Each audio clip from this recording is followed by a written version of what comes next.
bonsoir à tous. Je vois qu'on a déjà 140 participants, donc c'est très bien. Donc voilà, un webinaire de plus organisé par l'Association française pour l'information scientifique. Ce soir, nous recevons Marc Fontecave. Je vais dire quelques mots sur lui dans quelques instants, mais d'abord, quelques mots sur l'AFIS.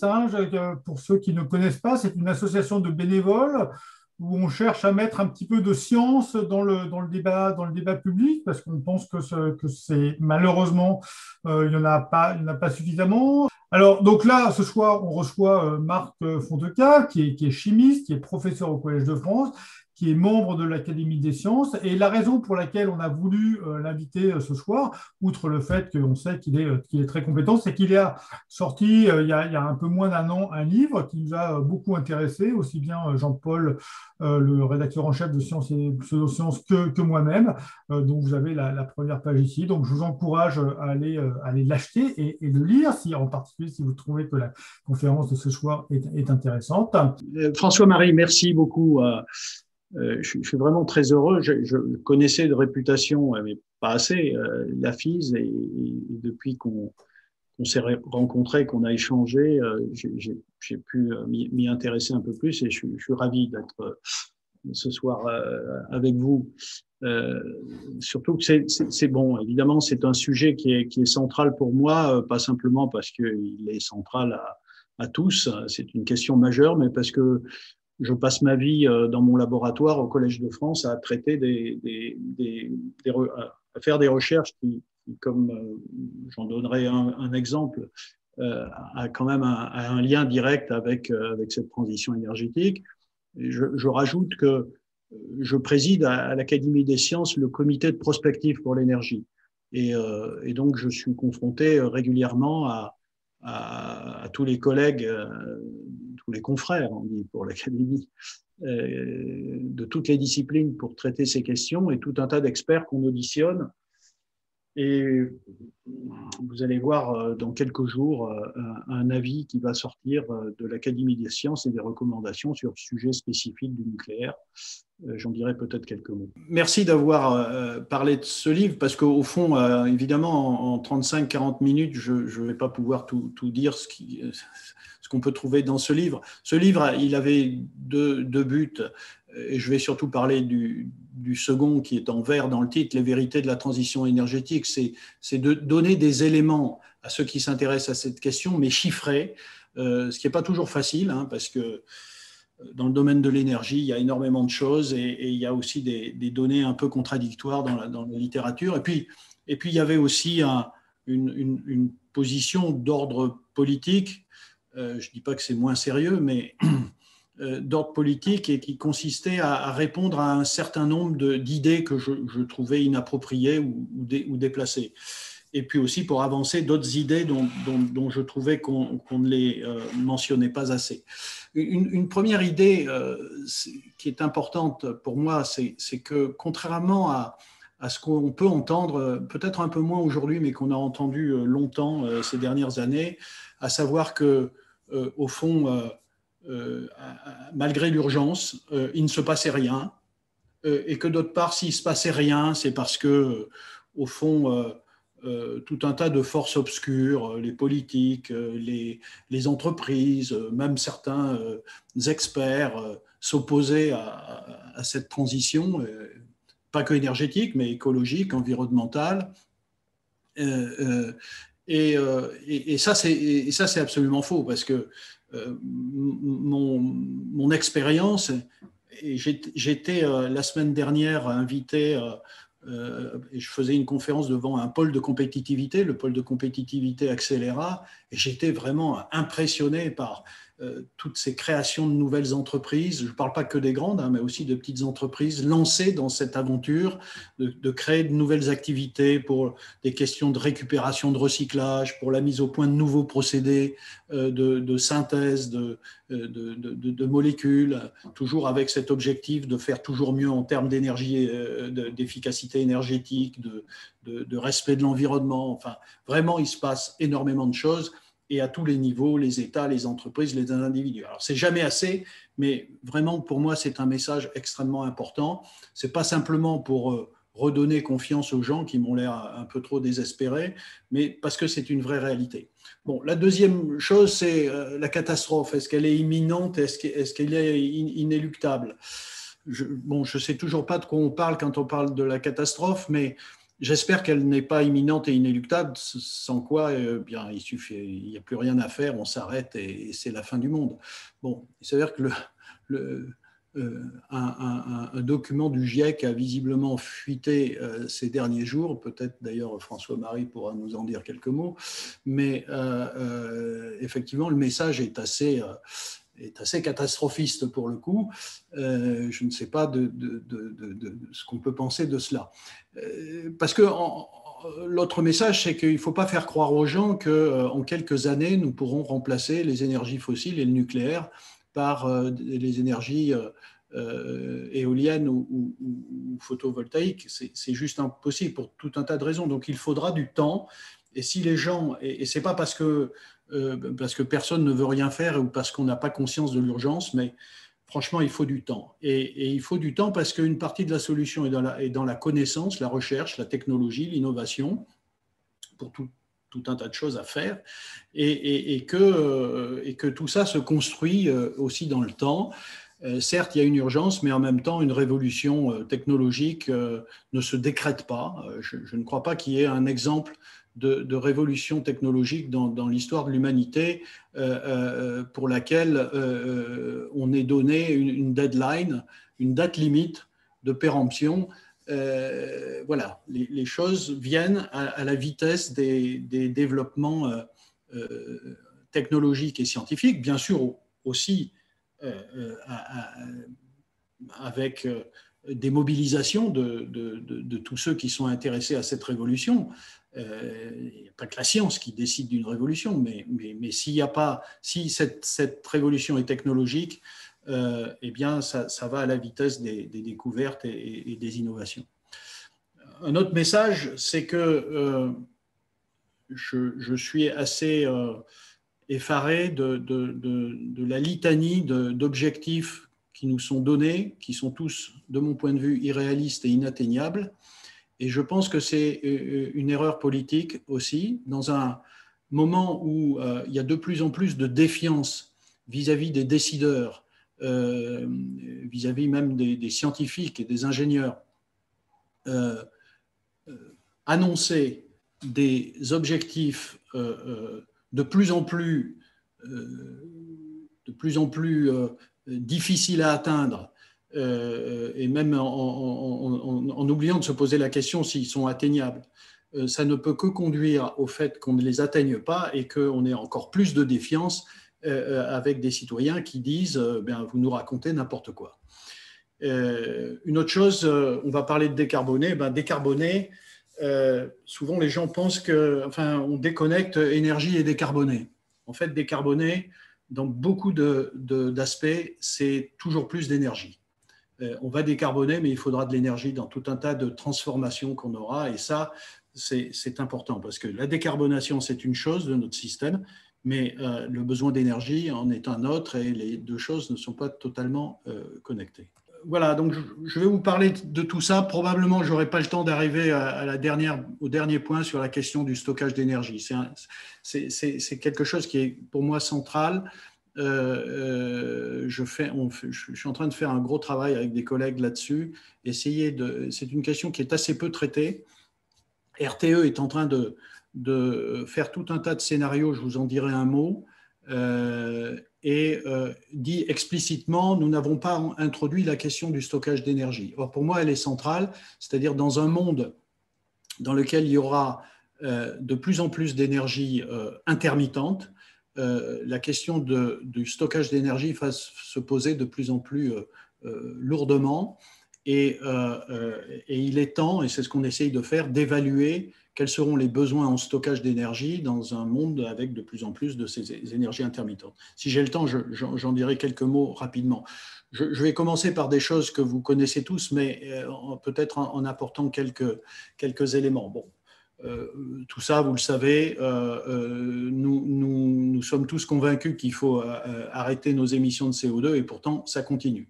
Alors à nouveau, ça continue pas uniquement parce que à nouveau tout le monde s'en fout et que personne n'est conscient du problème, mais c'est parce que c'est justement pas facile et que ça ne se fera pas instantanément. Un élément important, c'est que, évidemment, tout le monde le sait, mais il est bon de le redire, c'est-à-dire que c'est une affaire mondiale et que ça ne peut pas être traité au niveau d'un pays. Ça rend les choses extrêmement difficiles. Si la France disparaissait de la planète, ça ne changerait strictement rien au climat.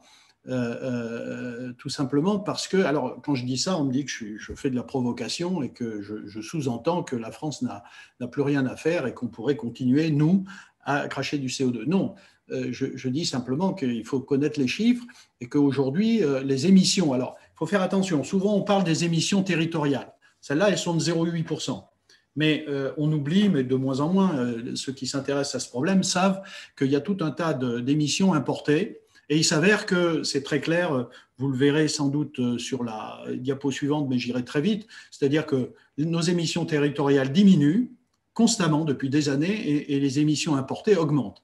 Bien, tout ça, c'est le reflet de deux choses. D'une part, en effet, des efforts de décarbonation de notre système qui fait qu'on baisse en France, mais beaucoup en raison d'une désindustrialisation continue qui fait que, en effet, nous faisons venir de plus en plus de produits de l'extérieur, d'un extérieur qui utilise beaucoup plus de carbone que nous pour la production. Et donc, quand on se pose la question il faut faire quelque chose d'utile en France, du point de vue de la décarbonation, on ne peut pas penser à ça sans se poser la question de reprendre la main sur tout un tas de production. Donc, ça veut dire que, à la fois parce que nous avons besoin si on veut faire quelque chose dans ce sens-là, il faut qu'on en ait la maîtrise. Et d'autre part, il s'avère que par chance, la France est un pays qui a une partie de son énergie très décarbonée, hein, on le redira, c'est l'électricité, et que donc il faut profiter de cela. Mais ça pose toute la question de la réindustrialisation, de la relocalisation, de la souveraineté sur un certain nombre de productions, autant de sujets qui sont apparus, qui sont redevenus, qui ne sont plus des gros mots et qui sont redevenus un peu à la mode à la suite de certaines, à la suite de la crise sanitaire qui nous a fait constater que nous devions être plus vigilants à certaines productions internes. Voilà, bon, ça c'est juste pour, vous voyez, les carrés bleus, c'est les émissions territoriales, et les carrés bleus clairs, ce sont les émissions...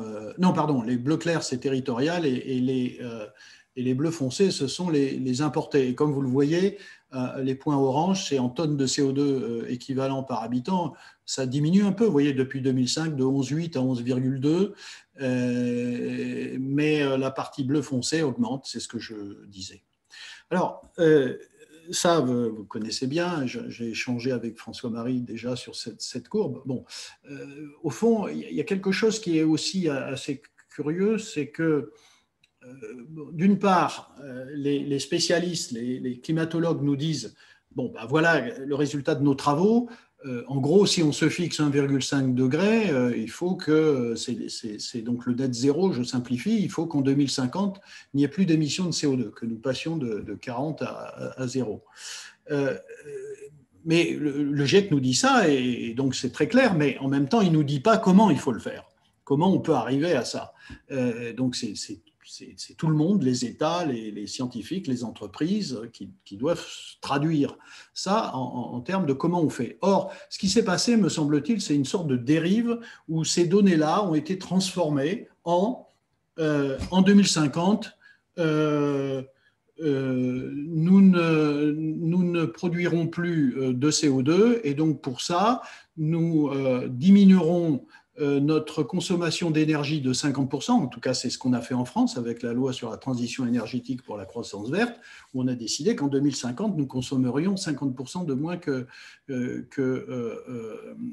qu'en 2012 et que donc ça se traduirait par des réductions des émissions de gaz à effet de serre. Alors, premièrement, on a décrété ça, on n'a pas bien mesuré ce que ça voulait dire et on fait croire qu'on va y arriver. Et deuxièmement, on fait croire aussi qu'en diminuant par 2 notre consommation d'énergie en 2050, nous arriverions à zéro en termes d'émissions de CO2. Or, tout ça est à peu près inexact. Je vous montrerai pourquoi. Et aujourd'hui, donc le résultat des courses, c'est un tableau un peu compliqué. Regardez plutôt les deux premières lignes. Aujourd'hui, on est dans une situation où tous les scénarios proposent, alors à l'exception de Négatep, qui est un peu particulier, mais tous les scénarios, donc vous avez, alors la première colonne, c'est les chiffres en térawattheure de 2019. Hein. Aujourd'hui, on consomme 17, c'est la consommation, hein, 1700 térawattheures, et il y a à peu près 27% d'électricité, 71% de l'électricité nucléaire, et puis tout le reste, c'est non électrique et c'est essentiellement des fossiles.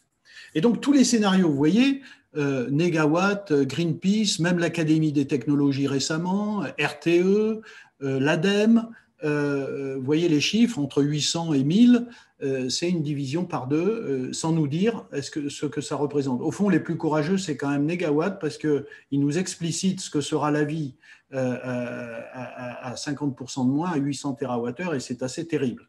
Mais les autres ne le font pas. Alors, il s'avère que, ça c'est le premier commentaire, les 2 colonnes de droite, ce sont les scénarios sur lesquels je travaille avec des collègues, et nous avons pris une diminution, vous voyez, mais une diminution qui me semble plus raisonnable, c'est d'évoquer, alors plus raisonnable parce qu'il va y avoir de la croissance démographique, parce que j'espère qu'il y aura quand même un peu de croissance économique, et parce que le monde va avoir besoin de plus d'énergie, et donc c'est une diminution, vous voyez, on a pris comme hypothèse 1500 TWh au lieu de 1700. L'autre aspect, c'est la deuxième ligne. Il y a beaucoup de débats aujourd'hui sur la quantité d'électricité de 2050. Et aujourd'hui, les plus récents de ces scénarios, c'est RTE. Ils viennent de publier des choses récemment, ils vont produire en détail les scénarios et ils proposent quelque chose qui initialement était à 630 TWh et l'Académie des technologies fort justement a dit ce chiffre ne va pas du tout et donc ils ont proposé 730 et nous on est à une proposition à 750, mais tous les autres sont beaucoup plus bas. Et en gros, comme vous le voyez ici, en général, ce qui est visé, c'est que demain, l'électricité pourrait représenter en 2050 50% de l'énergie totale. Donc c'est une augmentation, hein, c'est 25, 27 aujourd'hui pour monter à 50, ce qui est un scénario. Alors, dans tous ces scénarios, tout le monde est très concentré sur l'électricité parce que c'est facile. L'électricité, on maîtrise bien, il y a toutes les données RTE, on va remplacer de l'électricité fossile par des éoliens et des panneaux photovoltaïques. Le nucléaire, on peut en mettre, vous voyez, il y a les différents scénarios, c'est la troisième ligne, différents niveaux. Le problème, c'est que personne ne discute du reste. Hein. S'il y a 50% d'électricité, les 50% autres, comment on va les obtenir? Alors, il y a certains scénarios qui mettent des quantités massives de biomasse sans savoir très bien comment on va pouvoir faire ça. Bon, ça, j'ai déjà dit. Oui, quand on prend les scénarios les plus extrêmes, et c'est le travail qu'a fait l'ADEME dans son travail sur 2035-2050. Vous voyez, c'est un scénario, c'est le plus extrême de leur scénario, avec 90% d'électricité renouvelable, les énergies renouvelables correspondant à 69% de la consommation finale, la demande finale d'énergie étant diminuée par 2. Voilà. Eh bien, ils ont essayé d'évaluer les émissions de gaz à effet de serre. Et en gros, ils ont trouvé que, alors qu'en 2019, on est à 390, eh bien, ce scénario conduit en 2050 à 150. Donc, voilà, donc il n'y a pas de zéro. Même avec ces scénarios le plus extrêmes, il y aura des émissions de CO2. Le scénario national bas carbone, c'est la même chose. Hein. Voilà le type de courbe. Dans le scénario AMS le plus extrême, là aussi qui implique une diminution de 50% de la consommation d'énergie. Vous voyez, on n'arrive pas à zéro en 2050, il reste une quantité significative de CO2. Donc on continue à accumuler du CO2. Alors, de toute façon, voilà, tout le monde est engagé aujourd'hui dans cette direction. En gros, donc, les grandes lignes, elles sont là. Hein. C'est diminuer la consommation d'énergie. Alors, de combien ? 10%, 25%, 50%, c'est quelque chose qu'on doit discuter. Le problème, c'est qu'on ne le discute pas, c'est que tout le monde dit 50% sans savoir à nouveau ce que ça représente et si on pourra le faire. Et comme on ne pourra pas le faire de mon point de vue, voilà le type d'objectif qu'on ferait mieux de ne pas, qu'on devrait discuter avec précaution, parce que nous prenons le risque de ne pas l'atteindre et donc à nouveau de faire la preuve que nous disons n'importe quoi sur nos objectifs. Enfin, je parle des politiques. Alors évidemment, diminuer la part des énergies fossiles, on commence par le charbon, le cas de la France est pas problématique sur le charbon, mais puis le pétrole et le gaz, je crois que le gaz restera assez longtemps dans notre système. Alors, décarboner habitat, transport, industrie, j'y reviendrai, je vais assez vite. Augmenter la part des énergies renouvelables, hein, éolien, solaire, biomasse. Je ne mets pas l'hydraulique parce que ça n'augmentera pas beaucoup.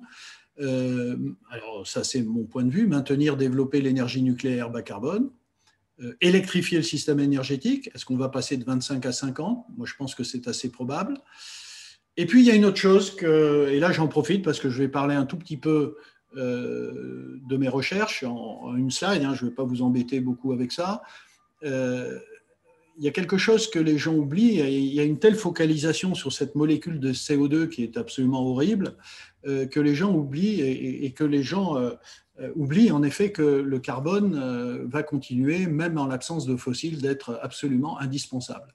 Le monde est très carboné aujourd'hui et il le restera en grande partie beaucoup parce qu'on aura besoin de carburant, on aura besoin de matériaux, des plastiques, des polymères, de l'acier, du béton. On aura besoin de molécules. Un médicament en 2050, l'hydroxychloroquine, par exemple, pour prendre un exemple, c'est une molécule carbonée. Il faudra bien du carbone. Donc, il faut se poser la question et il faut vraiment dire aux gens, non, on aura besoin de carbone et quand il n'y aura plus le carbone fossile, il faudra le trouver. Alors, évidemment, il y a la biomasse, mais il y a possiblement le CO2 qui est déjà utilisé dans l'industrie. Il y a à peu près 150 millions de tonnes, presque 200, utilisées dans l'industrie de transformation du CO2. Est-ce qu'on peut faire plus ?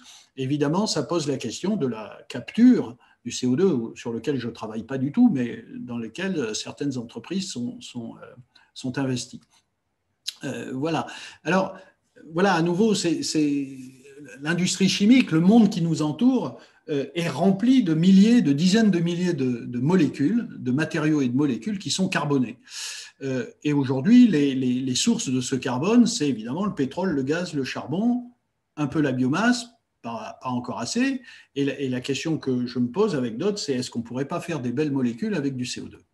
Et en gros, si on savait faire ça, un peu comme l'électrolyse de l'eau pour faire de l'hydrogène, on ferait de l'électrolyse du CO2, et je dis d'une pierre trois coups parce que on consommerait du CO2 dans l'atmosphère, on stockerait, si l'énergie, parce que de l'électrolyse, il faut de l'énergie, hein, on stockerait, alors il faut le capturer, hein, c'est ce que vous voyez au milieu, on stockerait des énergies renouvelables qu'on a utilisées pour apporter l'énergie de l'électrolyse sous forme d'énergie chimique. C'est-à-dire que quand vous faites cette transformation, l'énergie solaire ou éolienne qui a alimenté l'électrolyseur se retrouve dans les liaisons chimiques des nouvelles molécules qui ont été construites. Et puis, vous feriez des produits carbonés.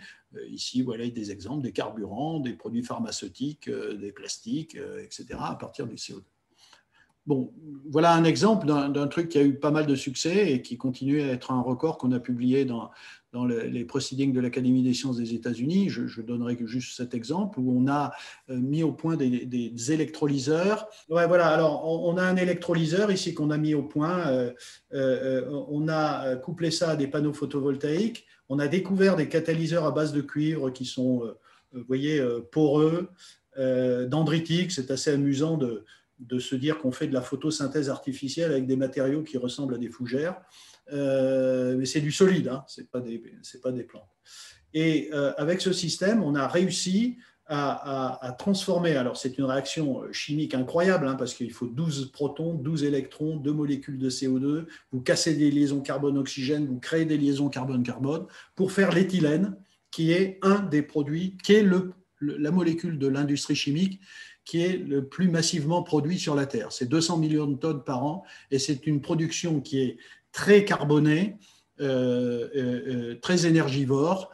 Et ici, elle est synthétisée avec des très bons rendements à travers un système de type photosynthèse artificielle, uniquement à partir de l'énergie solaire et des catalyseurs appropriés. Bon, voilà le genre de choses. Voilà. Et évidemment, il y a tout un tas de molécules carbonées. Vous voyez ici bioéthanol, biogaz, méthane, diesel, kérosène, méthanol, oléfines, etc., qui peuvent être produites, c'est tous les carrés verts, à partir du CO2, de l'électrolyse du CO2 ou de l'hydrogénation du CO2, ou à partir, et les sources sont à droite en vert, ou à partir de biomasse. Donc voilà, c'est un message que je trouve important, j'en profite pour le dire, faire comprendre aux gens qui s'intéressent à ce sujet qu'on aura besoin de carbone. Alors, décarboner, oui, et puis il n'y a pas que décarboner. À nouveau, il y a tout un tas de scénarios qui parlent de décarbonation sans faire gaffe à plusieurs problèmes. Le premier, c'est, et pour moi c'est important, c'est qu'évidemment il faut assurer une sécurité totale d'approvisionnement énergétique. Et donc avec une grande part d'énergie intermittente, ça pose des problèmes de stabilité de réseau, ça pose des problèmes et une situation dans laquelle on n'a que des intermittentes sans énergie pilotable, je ne crois pas qu'on puisse faire, contrairement à ce que certains racontent. Il faut, alors évidemment au plus bas coût, bien sûr, mais j'ai déjà parlé de la souveraineté énergétique. Se séparer du nucléaire, alors les fossiles, en s'en séparant, on ne change pas notre souveraineté énergétique, on n'en a pas. Mais se séparer du nucléaire pour acheter des technologies à l'extérieur, que ce soit des batteries, des éoliennes, etc., ça pose des problèmes. Et puis, évidemment, il faut aussi que cette réflexion sur la décarbonation soit accompagnée sur la réflexion que j'ai déjà indiquée de maîtriser notre activité industrielle sur ces nouvelles technologies. Alors, sur les anciennes aussi, nucléaire, barrage, etc., mais sur toutes les techno vertes, énergie renouvelable, hydrogène, batterie, capture du CO2, etc. Le risque est grand que nous passions de certaines dépendances à des dépendances encore plus fortes et donc risquées dans ce genre de trajectoire.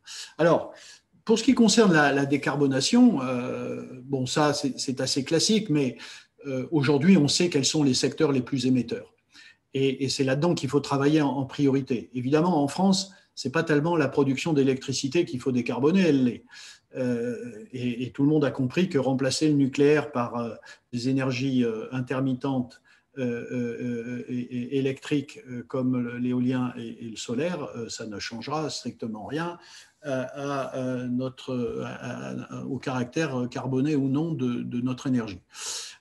Donc, ces trois secteurs sont importants et moi, alors en tant que chimiste, c'est assez fascinant et je pense que les entreprises qui sont dans ces domaines-là sont aussi hyper intéressées, pas simplement parce qu'il y aura des nouveaux marchés, mais parce que pour les ingénieurs, il y a vraiment des grandes questions, pour les scientifiques et les ingénieurs, des grandes questions nouvelles à traiter qui sont vraiment passionnantes et sur lesquelles je suis convaincu qu'ils vont s'investir.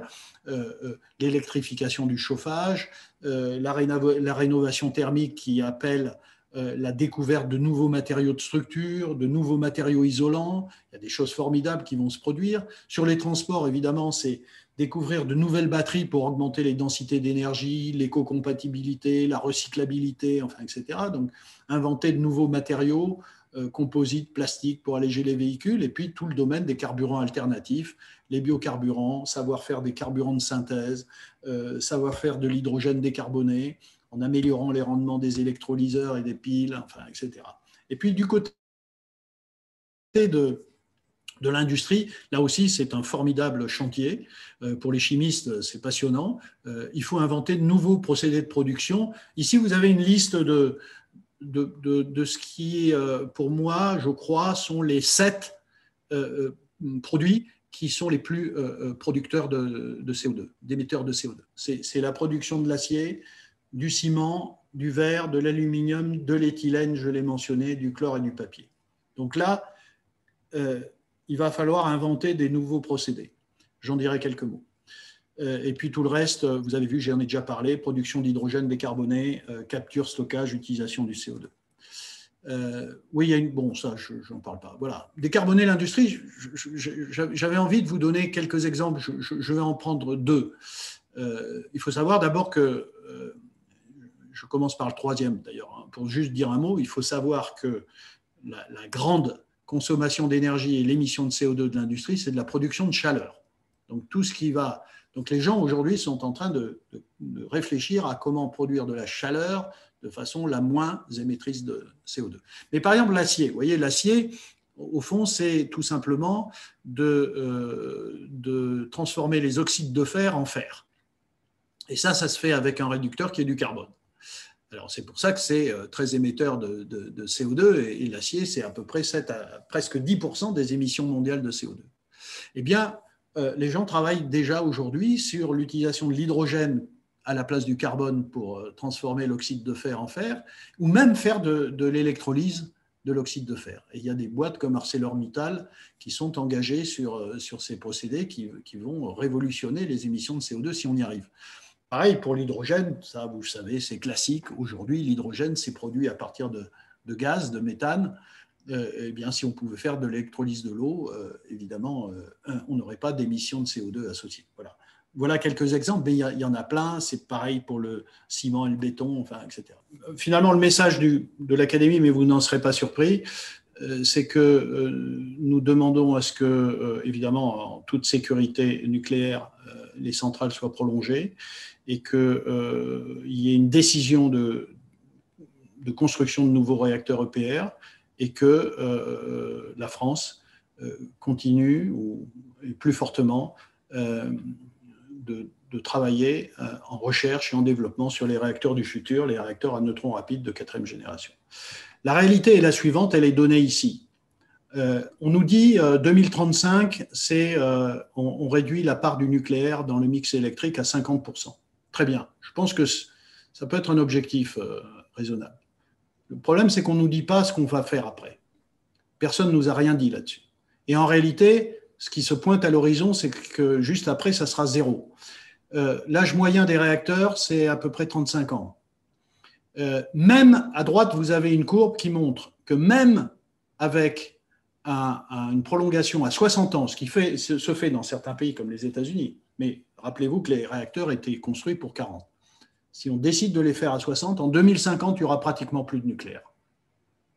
Donc c'est aujourd'hui que se décide et là, il n'y a pas de décision politique, se décide si on aura du nucléaire après 2035 ou pas. On peut le choisir, mais le problème, c'est qu'à la place, on y met des énergies renouvelables qui seront dans le mix électrique, ça c'est sûr, mais elles ont, de mon point de vue, beaucoup trop de problèmes. Vous avez vu, hein, je travaille sur le stockage des énergies renouvelables. Hein, ma manip sur l'éthylène, c'est exactement ça. Mais elles ont des gros problèmes, elles sont intermittentes, il y a un besoin massif en stockage d'énergie, je n'aurai pas le temps de donner les chiffres. Elles ont des faibles densités surfaciques, donc ça veut dire une empreinte spatiale très forte, une artificialisation des sols.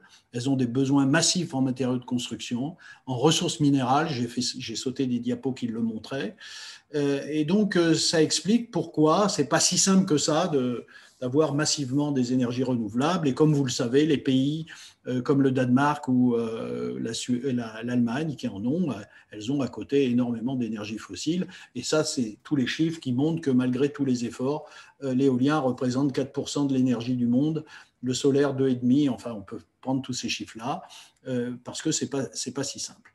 Et donc, tous les scénarios, et je termine là-dessus, hein, tous les scénarios qui invoquent ces énergies intermittentes jusqu'à 100% pour l'électricité, que pour l'électricité, eh bien, en gros, si on fait les choses sérieusement, qu'est-ce que ça nous dit? Ça nous dit qu'il faut, pour y arriver, multiplier par 4 ou 7 le rythme actuel d'installation des capacités d'énergie renouvelable. Aujourd'hui, on installe à peu près, et c'est le même chiffre depuis des années, hein, à peu près 1 gigawatt par an d'éolien et de solaire.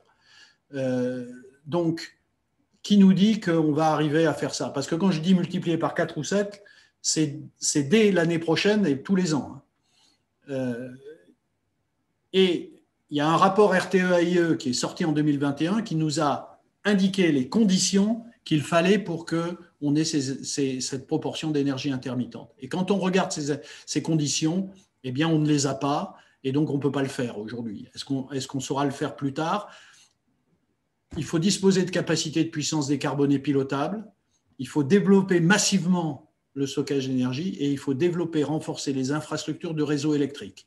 Tout ça, c'est beaucoup de temps, beaucoup d'énergie, beaucoup de recherche, beaucoup de développement. Tous ceux qui nous racontent que dans quelques années, on peut remplacer les fossiles et le nucléaire par des énergies intermittentes juste pour l'électricité, eh bien, je considère qu'ils nous racontent des bêtises.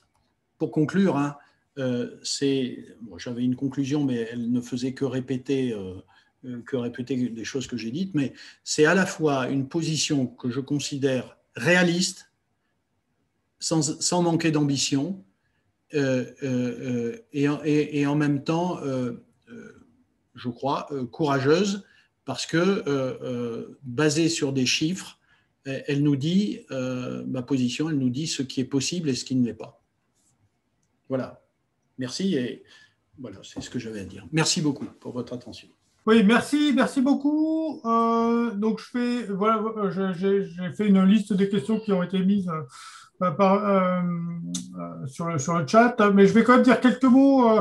Juste au début, quand même, tu m'as invité finalement à dire des choses sur le GIEC. Hein, donc, en fait, il faut bien voir que donc deux choses. Hein. D'abord, le rapport qui a fuité, moi j'ai pris une position très ferme là-dessus. C'est une fuite, c'est pas normal qu'il y ait une fuite. Le GIEC suit un processus rigoureux. Donc, la bonne méthode, c'est de ne pas commenter un truc qui a fuité. Donc, je me suis refusé à dire quoi que ce soit sur le document qui a fuité. D'accord. Ensuite, Jean-Marie, juste une question. Ce qui a fuité, c'est un communiqué de l'AFP qui dit qu'il a eu le rapport entre les mains, mais je n'ai pas vu le rapport en tant que tel. Ouais, mais c'est un résumé, je crois. Tu avais quand même des extraits. Si, il y a une centaine de pages qui ont fuité. Tu as même des graphiques, en fait, des graphiques qui ont fuité. Voilà. Ensuite, le GIEC te dit que la catastrophe est inéluctable. En fait, oui, mais dans la catastrophe, il y a plusieurs degrés. Hein. Tu peux avoir, si on te dit 2 mètres du niveau des mers, c'est une catastrophe, mais ce n'est pas la même catastrophe que 10 mètres. Donc, ce n'est pas parce que la catastrophe est inéluctable qu'il faut rien faire. Parce que voilà, on peut s'adapter à la petite catastrophe et s'arranger pour qu'il n'y ait pas la grosse catastrophe. Et le dernier point, et après je passe aux questions, hein, tu dis le GIEC ne nous dit pas qu'est-ce qui peut être fait. Bon, c'est quand même pas complètement vrai. Dans le rapport, le fameux rapport SR 1.5 qui est sorti suite à la commande faite par les États au moment des accords de Paris. Bon, en tout cas, il donne un certain nombre de scénarios, avec un scénario qui est plutôt, allez, on va faire de la sobriété à fond avec plein d'énergie renouvelable, et puis, donc, effectivement, qui rentre un petit peu dans le cadre des scénarios, ça ressemble un petit peu au scénario négawatt, hein, avec vraiment, on pousse à fond sur la sobriété. Tu n'y crois pas, moi non plus. Maintenant, il y a des gens qui y croient, hein, donc le GIEC dit, voilà, il y a des gens qui y croient, donc on fait ça. Et puis, il y a au contraire des scénarios qui sont beaucoup plus sur de la techno. Hein, donc, on va continuer à augmenter notre consommation d'énergie, mais d'abord, on va même continuer à utiliser du charbon, mais on va faire du carbon capture and storage. On va développer du nucléaire à fond, on va développer les renouvelables à fond, et puis peut-être qu'on va dépasser un petit peu 2,5 degrés parce qu'on ne va pas pouvoir faire autrement, mais dans le futur, ensuite, dans la deuxième moitié du XXIe siècle, on arrivera à redescendre. Bon, donc, ça ne va pas dans le détail, mais enfin, il y a des choses qui sont dites. Je m'arrête là pour les commentaires. C'est pas moi qui parle ce soir. Donc, j'ai une question qui m'a paru intéressante. En fait, et tu l'as un petit peu abordé sur le fait qu'il y a une inertie climatique. Hein, Oui. en fait, il y a une inertie climatique et une inertie technologique. Hein, tu as beaucoup insisté là-dessus. C'est-à-dire que c'est pas les trucs, on ne va pas les changer dans la semaine, ni même en 10 ans, en fait. Hein. Et donc, comment faire comprendre ça aux gens donc, tu as essayé de le faire, je pense, hein, alors que finalement, les gens avaient du mal à comprendre, même pendant la pandémie, qu'il fallait au moins 2 semaines pour commencer à voir les effets d'un confinement, quoi.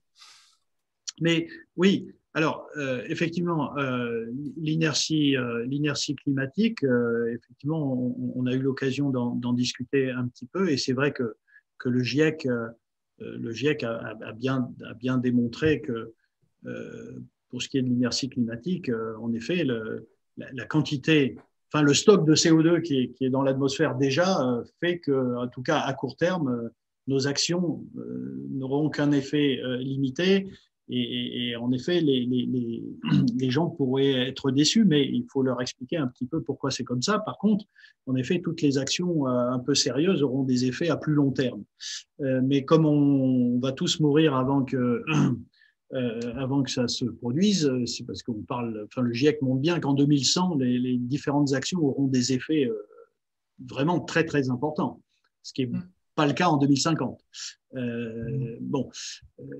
Alors, pour ce qui est de l'inertie technologique, je crois que c'est intéressant de faire aussi un peu d'histoire, c'est-à-dire que quand on regarde, c'est ce que je disais, n'importe quelle révolution technologique, même la révolution industrielle qui a été absolument extraordinaire pour l'humanité, eh bien, finalement, avant qu'elle recouvre l'ensemble de la planète, c'était, enfin, je veux dire, le pétrole, c'était quelque chose de formidable, mais avant qu'il y ait des voitures en Inde, en Chine, et qu'on utilise le pétrole pour activer les machines et libérer l'homme, il a fallu 60 ans, 70 ans. Bon, et voilà. Et donc, la nôtre, elle n'a pas démarré assez vite, et voilà, je pense qu'il faut faire comprendre aux gens que si, par exemple, comme l'affaire est mondiale, il y a deux choses, c'est-à-dire que la technologie, le développement de cette technologie au plus haut niveau, c'est difficile et ça va prendre du temps, mais en plus, il y a un deuxième facteur, c'est que c'est un problème mondial. C'est-à-dire que si nous, on était les champions de cette technologie et qu'on faisait tout très, très bien et qu'on avait zéro CO2 chez nous, ça changerait strictement rien. Et il faudrait que nos technologies s'exportent et aillent alimenter les 7, 8 et bientôt 10 milliards de gens ailleurs. Donc, de toute façon, rien que par ce phénomène-là, enfin, ces deux phénomènes, la double lenteur du développement technologique et de l'exportation de cette technologie, ça va mettre du temps. Il faut quand même le comprendre et peut-être l'histoire le montre en tout cas. Juste un commentaire. Le petit contre-exemple, c'est le numérique. Le numérique qui s'est développé plus rapidement que ça, quand même. Oui, c'est vrai, mais plus rapidement, ouais, enfin, c'est 30 ans, 25 ans, 25 ans, 30 ans, ouais.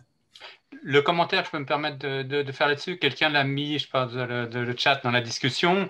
Même si c'est pas sur le déploiement mondial d'une technologie, prenez l'exemple du projet Manhattan et de la conquête de la Lune, en disant qu'à un moment donné, on est capable de se fixer des objectifs et peut-être de mettre des moyens d'une proportion complètement différente qui permettrait d'éviter que ça soit un peu le développement normal et naturel d'une technologie qui s'impose.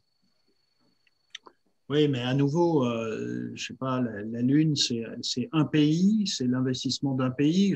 Quand on parle de la planète, voilà, le problème du climat, c'est que c'est pas qu'une décision de faire un grand truc dans un endroit et de montrer qu'on peut faire des choses absolument extraordinaires. Je suis convaincu que l'homme est en capacité de faire en effet des choses extraordinaires. Mais le problème, c'est qu'il y a 10 milliards d'habitants à qui il faut fournir de l'énergie. Et ça, c'est un autre exemple pourrait être le vaccin ARN. Personne n'aurait misé il y a un an sur le fait non seulement qu'on mette un vaccin au point en un an et que, je veux dire, aujourd'hui, on est une fraction de la population mondiale qui commence à être vaccinée. Je n'ai pas les chiffres en tête. Oui. Donc, voilà. C'est absolument vrai. Mais ça, c'est la preuve pour moi qu'en effet, on peut quand même avoir confiance, enfin en tout cas c'est ce que je raconte, avoir confiance dans la capacité des hommes et des femmes, et en particulier des chercheurs et des ingénieurs, d'inventer des trucs qui vont régler, solutionner des problèmes et évidemment qui s'opposent, je sais que vous êtes d'accord, enfin qui s'opposent à tout un tas de discours plutôt technophobes avec cette idée que la science n'apporte que des malheurs sur la Terre. Là, effectivement, c'est un exemple merveilleux. Ouais. Moi, l'exemple que j'aime bien donner, c'est plutôt le développement, la Seconde Guerre mondiale, quoi. Comment plusieurs pays, hein, les États-Unis, le Japon, l'Allemagne, hein, ont complètement transformé leur économie en 2-3 ans pour en faire une machine de guerre, quoi. Mais ils ont vraiment complètement transformé l'économie, hein, arriver à faire 20 porte-avions par an, des trucs comme ça, quoi. Donc, oui, si on pourrait se donner des moyens de ce type-là, quand même. Hein. Oui, mais c'est le projet Négawatt. Hein. Il suffit de regarder dans le détail ce qu'ils veulent faire. En effet, c'est une sorte d'économie de guerre. OK, on peut se mettre dans une situation d'économie de guerre, mais voilà, il faut trouver le bon équilibre. Alors, donc, on va revenir aux questions et essayer de faire des réponses assez courtes quand même pour qu'on ait le temps d'en passer pas mal. Donc, j'ai une question sur l'eau. Oui. Bon, on n'a pas parlé. Il y a quelqu'un qui fait remarquer que quand même l'eau, d'une part, c'est nécessaire pour l'énergie. Hein, et c'est vrai que pour refroidir une centrale nucléaire, il faut de la flotte. Mais enfin, toutes les centrales thermiques, c'est vrai. Oui. Mais de manière générale dans l'industrie, mais surtout, il faut aussi de l'eau pour l'agriculture. Est-ce que ça te paraît un truc important ou... Alors, j'ai pas de compétences, mais j'aurais pu en parler parce que je suis absolument d'accord que la question de l'eau va être centrale, va être certainement aussi peut-être un sujet de conflit, d'accès à l'eau, et en particulier la question de l'accès à de l'eau potable. Là aussi, quand je lis, n'est-elle pas aussi importante que la question de l'énergie? Au fond, j'ai envie de dire que la question de l'eau, c'est aussi une question de l'énergie, parce que traiter l'eau, la rendre potable, dessaler l'eau de mer, qu'il faudra faire un jour, c'est des procédés qui sont des consommateurs massifs d'énergie. Donc, il y a tout un tas de technologies qui vont traiter l'eau, qui auront besoin de beaucoup d'énergie. Donc oui, je suis absolument d'accord. Tu vois la question qui est en bas, là, peut-on parler de neutralité carbone? C'est vrai qu'il y a pas mal d'entreprises qui disent qu'ils visent la neutralité carbone. Est-ce que tu penses que ça a un sens pour une entreprise de viser la neutralité carbone ou c'est juste du greenwashing? Oui, alors en général, quand on parle de greenwashing, on dit que c'est les entreprises qui font du greenwashing. Mais enfin, tout le monde en fait du greenwashing. Hein. Tous ceux qui disent zéro carbone, ils font du greenwashing. La commissaire européenne, quand elle nous dit on n'arrive pas à faire 40%, donc je vous impose de faire 55,5 ou 55%, c'est pareil, c'est du greenwashing. Donc tout ça, c'est effectivement de la com. Mais ceci étant dit, parce qu'ils l'expriment de cette façon-là, à mon avis, ils disent des choses incorrectes et fausses, mais en même temps, excusez-moi, en même temps, toutes ces entreprises font vraiment des efforts, le plus d'efforts qu'ils peuvent dans ce sens-là. En tout cas, ils commencent à en prendre conscience et ils s'engagent véritablement dans un certain nombre de stratégies pour diminuer leurs émissions de carbone. Mais, sauf qu'ils disent que c'est zéro carbone, et ça, c'est de la com. Comment est-ce qu'une entreprise comme Total peut viser du zéro carbone ou même une réduction, en fait soit Total disparaît, soit ils sont responsables d'émissions, non? Mais moi, je ne leur jette pas la pierre, hein, parce que pour moi, le responsable, c'est le consommateur, ce n'est pas l'entreprise qui fournit. Oui, alors je connais bien Total. Je vais vous dire une chose très, très précise, à savoir que la recherche que je fais aujourd'hui, je ne pourrais pas la faire sans Total. Il s'avère que Total est une entreprise qui finance, pas uniquement en France, mais un peu partout dans le monde, des recherches du type de celles que je fais, le stockage des énergies renouvelables, stockage chimique par transformation du CO2. Il n'y a pas un programme public où je peux trouver de l'argent pour faire cette recherche-là. Et Total me laisse toute liberté de faire une recherche très fondamentale sur ces questions-là. Et je fais ça en collaboration avec Stanford et Toronto. Et voilà. Total est une entreprise qui aussi dit zéro carbone, mais ils n'y arriveront pas, mais investit massivement sur tout un tas de projets solaires, capture du CO2, etc. Ils dépensent beaucoup de fric. Et puis la dernière chose, c'est qu'ils ont une expérience fantastique. Et demain, si ce n'est pas du gaz, eh ben, ils feront du biogaz. Et avec leur expertise, ils peuvent apporter quelque chose à la problématique. Il faut s'appuyer, à mon avis, plutôt que de rêver de faire disparaître Total, évidemment, que je trouve idiot comme idée, je pense qu'il vaut mieux s'appuyer sur des compétences qui existent pour pousser ces entreprises à utiliser ces compétences pour aller vers voilà, du gaz vert, des biocarburants, des carburants de synthèse. Voilà, ils seront à même de traiter tous ces problèmes-là, parce qu'ils connaissent. Tu vois les questions là, donc Oui. celle tout en haut là, donc le développement en France des éoliennes et du solaire PV, est-ce que tu penses que c'est un intérêt pour le climat ou en fait c'est juste pour sortir plus vite du nucléaire qu'on fait ça? Oui, enfin, c'est les deux. C'est-à-dire que, bon, en l'occurrence, je ne sais pas si vous serez d'accord avec moi, mais j'ai tendance à penser que, au fond, il n'y a pas de politique énergétique. Il n'y a pas de politique énergétique française. Je n'ai jamais entendu quelque chose de particulièrement pointu de quelques ministres, et ça depuis des années, si ce n'est cette question de diminuer la part du nucléaire.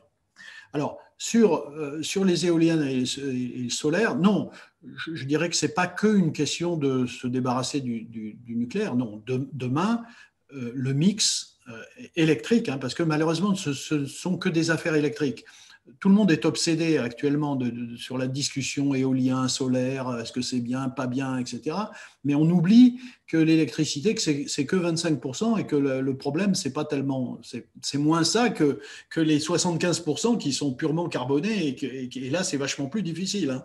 Donc, et effectivement, si on me dit le problème, c'est juste de remplacer le solaire par les éoliens et le nucléaire par les éoliens et le solaire, alors effectivement, la réponse, c'est que ça n'a strictement aucun intérêt pour le climat. Si c'est pour, je sais pas, produire de l'hydrogène qui va faire que notre production d'acier sera moins carbonée, là, oui, c'est intelligent. Voilà. Donc, demain, ça sera un mix. Il en faut. Voilà. Il en faut, mais je défends et j'affirme qu'il n'y aura pas demain de système uniquement basé sur des énergies intermittentes. Il faudra des énergies, d'une part, une certaine quantité d'énergie pilotable. J'entends par là nucléaire ou hydraulique ou même gaz, et donc c'est un peu de carbone. Et il faudra du stockage d'énergie. Est-il envisageable de supprimer les voitures en ville? Bon, je ne sais rien, je n'ai pas de compétences particulières dans ces questions-là.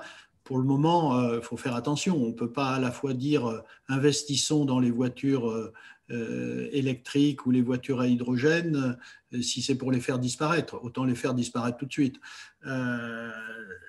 C'est pas la peine de... Bon... Mais après, en effet, enfin, des voitures qui sont moins polluantes, ça sera moins gênant. Mais tout le monde est d'accord pour dire que s'il y avait des transports en commun mieux organisés, ça serait mieux. Mais sur l'impact sur la qualité de l'air, à nouveau, je pense que les voitures électriques sont une partie de la solution, qu'elles soient hydrogène ou batterie. Et du coup, tu peux regarder la question qui est tout en bas, là, qui est directement en lien avec ça. Oui. Oui, non, mais ça, oui, la réponse est, je n'ai pas fait moi-même les calculs, mais j'ai bien regardé les différentes études.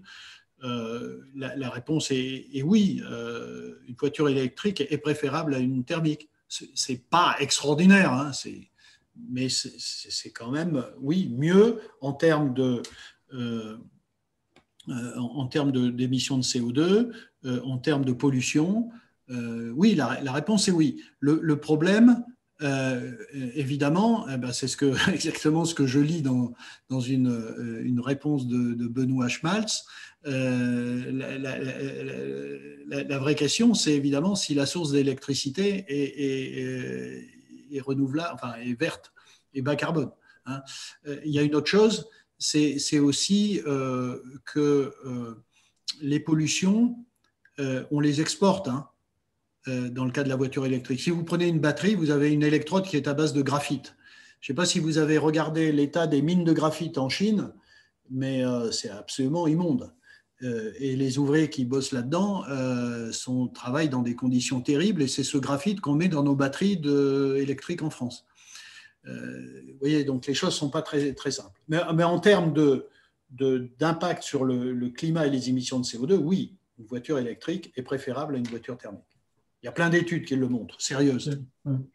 Mais tu as raison, enfin, je suis d'accord avec cette conclusion, mais enfin, tu as aussi dit que c'est mieux, mais enfin, c'est pas non plus un facteur 10. Hein, du coup, tu ne résous pas complètement le problème non plus, quoi, parce que tu as quand même besoin de beaucoup d'énergie pour la fabrication, aussi bien de la batterie que de la voiture. Oui, c'est pour ça que j'ai mis dans ma toute première dia, décarboner, c'est plus d'énergie. Ça, si les gens pensent qu'en décarbonant, on a besoin de moins d'énergie, ils se trompent. Sauf si ta décarbonation passe par la sobriété. Tu as aussi cette voie-là qui est promue par certains. Hein, donc, voilà. Oui, bien sûr. Si la sobriété, c'est on vit X personnes par mètre carré, on n'a pas le droit d'utiliser la voiture, etc. Oui, bien sûr. Là, il n'y a pas de problème. Ok. En lien, là, ces histoires de terres rares, pour toi, c'est un souci ou en fait, c'est un faux problème?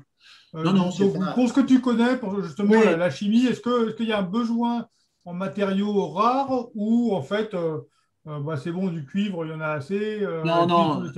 Non, c'est pas bidon cette histoire. Oui, là j'ai des chiffres sur une dia que vous ne voyez pas, mais je vous donne juste des chiffres, c'est important. En kilogrammes, de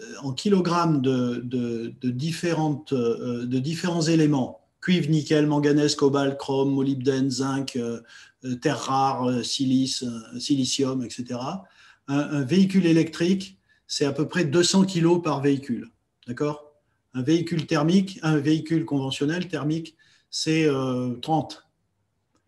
D'accord ? Donc, il y a un facteur 7 fois plus. OK ? Si je prends l'éolien offshore, c'est 15 000 kilos des mêmes éléments par mégawatt.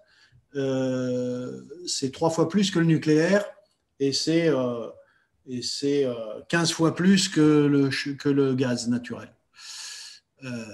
Bon, donc c'est un vrai problème. Oui, ça aussi, il faut que les gens aient conscience que c'est aussi, je l'ai mentionné hein, dans les énergies renouvelables, c'est en effet une très grande tension sur ça. Alors, il y a un autre sujet, et je ne l'ai pas mentionné, mais c'était dans une dia, c'est que évidemment, ça se traduit par le fait de développer là aussi des technologies qui sont actuellement mises en œuvre. Alors ça viendra plus efficacement avec le temps, des technologies de récupération et de recyclage. Je donne un exemple que je connais bien puisque j'ai même pris un brevet récemment en collaboration avec Veolia.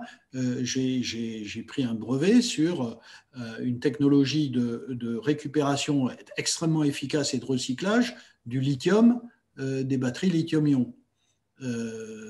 Voilà.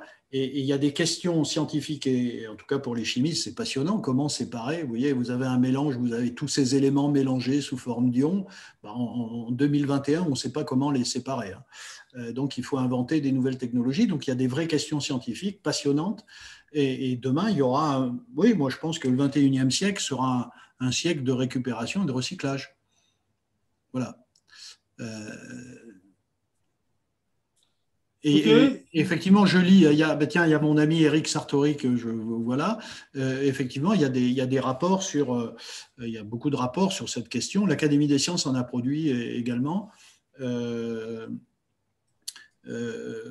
oui, voilà, il faudra s'attaquer à ce problème. Ah, ok, j'avais pas fait gaffe, il y a plein de discussions dans le chat, c'est très bien. J'en vois apparaître de temps en temps. Ouais, mais j'ai dit pas moi. Euh, Ouais, c'est une question technique. Effectivement, tu as montré le scénario ADEME là, qui disait que moi, en 2050, il y avait des émissions à la fin. Bon, mais Ouais. c'est parce qu'ils gardent encore un peu de gaz ou ils gardent. Oui, c'est ça, ouais. Enfin, ouais, Ouais. d'accord. Mais ouais, je sais pas. En fait, j'ai pris le chiffre et les tableaux qu'il produisait. Hein, vous pouvez aller le voir. Hein, c'est les scénarios 2035-2050 de l'ADEME qui sont sortis l'an dernier. Mais effectivement, c'est assez frappant. Mais bon, après, je sais pas je suis pas rentré dans la façon dont ils calculaient les émissions de CO2 en 2050 en fonction des scénarios qui. Voilà. D'accord. Et donc, la question quand même, sur le stockage, je l'ai un petit peu abordé, mais Ah oui. finalement, ça va être possible de compenser l'intermittence des renouvelables avec du stockage, avec des batteries ou avec le power to gas, ou Alors, c'est une chimère? je sais pas, est-ce que vous croyez que je peux vous montrer quelque chose ou Ben ouais, vas-y, reprends la main. c'est déplacé? Voilà des cours. Voyez, très rapidement. Hein. Vous voyez à droite là, voilà, ici, cette 2019, chose-là, 2050. 2019, c'est les chiffres RTE. En rouge, les productions électriques et en bleu, les consommations. Et ce que fait RTE à l'échelle de la demi-heure, des minutes même, c'est d'équilibrer constamment les productions et les consommations. Et vous voyez, ça ne correspond pas exactement, mais dans un monde où effectivement il y a plein d'énergies non intermittentes, les décalages ne sont pas trop importants. Et aujourd'hui, tout ça est assuré assez facilement par les quelques centrales à charbon qui sont très pilotables, le nucléaire qui l'est un peu, et puis l'énergie hydraulique. Voilà, alors on a pris les chiffres RTE et puis on a fait des modèles, enfin je ne rentre pas dans le détail, mais voilà ce que ça représente en 2020, avec, si vous regardez en termes d'électricité horaire, vous avez pratiquement voilà, un écart qui est l'équivalent de la consommation, un écart de la consommation est à peu près la même, et puis les écarts sont colossaux. Donc ça veut dire qu'il y a des périodes où vous produisez massivement plus que ce dont on a besoin, et des périodes où vous n'en avez pas du tout. Alors on a essayé de calculer tout ça, et en gros, vous avez à peu près ça. Et donc ça, c'est une monotone où vous prenez les quantités. Ça part. Alors c'est pas une échelle chronologique, mais vous partez du point qui produit le plus où vous avez le plus grand écart entre la production et la consommation, jusqu'au point où il y a le plus grand écart entre la consommation et la production. Et en gros, on arrive à des chiffres absolument colossaux de 159 TWh par an. Alors, c'est énorme, c'est colossal. Aujourd'hui, c'est une dizaine de térawattheures. Et en gros, vous les répartissez à peu près comme ça. Le problème, c'est, alors, avec les batteries, vous pourrez faire une partie. Avec le stockage hydraulique, vous pouvez faire une partie. Je n'ai pas assez le temps d'expliquer tout ça. Mais le gros problème, c'est que c'est surtout le stockage intersaisonnier. Vous avez deux échelles vous avez deux échelles de stockage d'énergie. Vous avez l'échelle de l'heure et de la journée ou de la semaine, et là, les batteries peuvent jouer, ou le pompage hydraulique, hein, les steps. Et puis, vous avez le stockage intersaisonnier, et là, il n'y a pas 36 solutions, il y a l'hydrogène. Et donc, l'idée, c'est de stocker sous forme d'hydrogène l'excès d'énergie pendant une période, les 159 TWh, pour les redonner de l'autre côté. Le problème, c'est celui-là, et je termine là-dessus, et ça, c'est une chose dont on ne parle pas assez, c'est que le rendement de la chaîne power to hydrogène to power, c'est-à-dire faire de l'électricité via l'hydrogène en parlant de l'électricité, eh bien, sur le plan énergétique, ça paraît complètement débile. Parce que le rendement de l'affaire est au mieux de 30%. L'ADEME donne un chiffre de 23%. Donc ça veut dire que cette énergie si précieuse, vous en récupérez 100 et vous en balancez 75 pour n'en récupérer que 25. Et donc le problème, c'est que si vous avez en excès d'énergie stockée 100 sous forme d'hydrogène, vous ne pouvez en redonner que 30 alors qu'il y en a besoin de 100. Donc il y a un vrai problème. Donc on est encore loin du compte lorsqu'il s'agit de stocker des quantités massives d'énergie, ce qui sera le cas si on a une quantité massive d'énergie intermittente. Voilà le problème. Merci d'avoir regardé cette vidéo. N'hésitez pas à la partager autour de vous et à vous abonner sur notre chaîne YouTube pour recevoir les prochaines. Nous vous rappelons également que vous pouvez retrouver le dernier numéro de la revue de l'AFIS Sciences et Pseudosciences en kiosque et sur notre boutique en ligne, ainsi qu'accéder gratuitement à tous les anciens numéros sur notre site internet afis.org et sur notre application smartphone AFIS Sciences. De plus, si vous souhaitez soutenir notre association, vous pouvez également adhérer via notamment notre site internet. Encore merci, à bientôt!